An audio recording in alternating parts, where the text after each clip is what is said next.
Le recadrage est sévère et signé de Philippe Grandjean et de Gilles Legendre.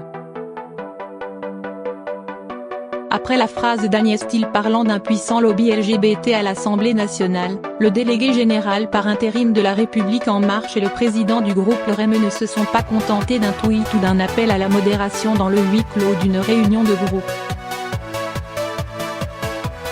Le tandem a adressé une lettre à la députée de l'Oise, pour condamner avec la plus grande fermeté des propos inacceptables. Jeudi sur Twitter, l'élu, parti en croisade depuis plusieurs mois contre l'ouverture de la PMA aux couples de femmes et aux femmes célibataires, avait pris à partie une de ses collègues lorraine, Élise Foegel, qui lançait une invitation à un café citoyen pour débattre de la mesure voulue par le gouvernement. Est-ce informer s'il n'y a qu'une version donnée? L'attaque l'Agnès Thill. L'objectivité est de mise, ou bien c'est de la propagande. Avant d'ajouter, c'est tellement faux de faire croire qu'il n'y a qu'une vision. Il y a un puissant lobby LGBT à l'an, Assemblée nationale, note de la rédaction, et l'an n'est pas la France. Une formulation pour le moins douteuse et connotée qui lui a valu de nombreuses critiques de son camp, y compris du porte-parole du gouvernement Benjamin Griveaux, dont la députée Élise Foegel est la suppléante, et de la secrétaire d'État à l'égalité entre les femmes et les hommes, Marlène Schiappa.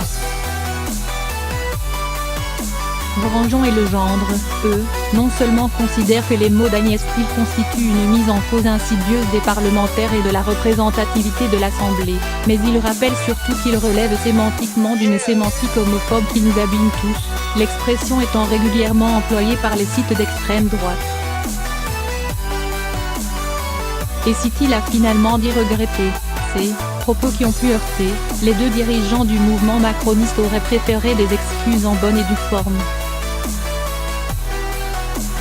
Le courrier se conclut par une forme de dernier avertissement avant la sortie: ce n'est pas la première fois que nous sommes amenés à te mettre en garde contre les excès que revêtent parfois tes prises de position publiques. Au moment où nous souhaitons tous que le débat sur la bioéthique se déroule dans un climat apaisé, ce sera la dernière. Alors qu'au terme de plusieurs mois de consultations citoyennes, le gouvernement planche sur son projet de révision des lois de bioéthique, la majorité marche sur des œufs. Soucieuse de ne pas se fracturer sur ces sujets extrêmement délicats, elle a promis de ne pas donner de consignes de vote à ses troupes, malgré l'engagement de campagne pris par Emmanuel Macron sur la PMA. Et l'une des vice-présidentes du groupe, Fiona Lazar, en charge de l'animation politique, réfléchit à l'organisation de discussions internes, précisément pour éviter que les désaccords s'étalent publiquement. Mais depuis quelques mois, Agnès Thill, la députée LREM la plus ouvertement hostile à la PMA pour tout, a pris l'habitude de répliquer à ses collègues sur Twitter. L'élu Picard y fait souvent part de sa frustration de ne pas pouvoir faire entendre sa voix discordante sur le sujet. Pourtant, beaucoup de députés, tout en se montrant assez agacés par ses sorties peu maîtrisées et la disant très isolée, se montraient jusqu'alors plutôt patients et soucieux de ne pas braquer davantage. On discute longuement avec elle, Agnès a surtout un grand besoin d'être écoutée, disait l'une d'elles avant la polémique. Agnès parle avec son cœur et se desserte elle-même, constatait un autre. Depuis le début, on lui donne toutes les garanties pour que sa position soit entendue, estime-t-on globalement au sein du groupe.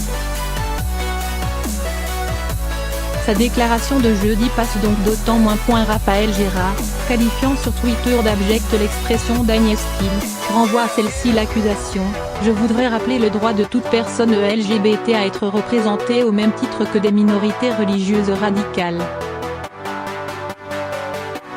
Je constate que tu représentes bien la manif pour tous à l'Assemblée nationale. Le député de Charente-Maritime s'est aussi fendu d'un mail adressé à l'ensemble du groupe. Ils sont ainsi une vingtaine à avoir à leur tour dénoncé par messagerie les propos de leurs collègues de l'Oise, en mode répondre à tous. certains demandant son exclusion du groupe, ou du moins sa mise en retrait. Un député le REM tranche, c'est dehors sans autre force de procès, pour moi.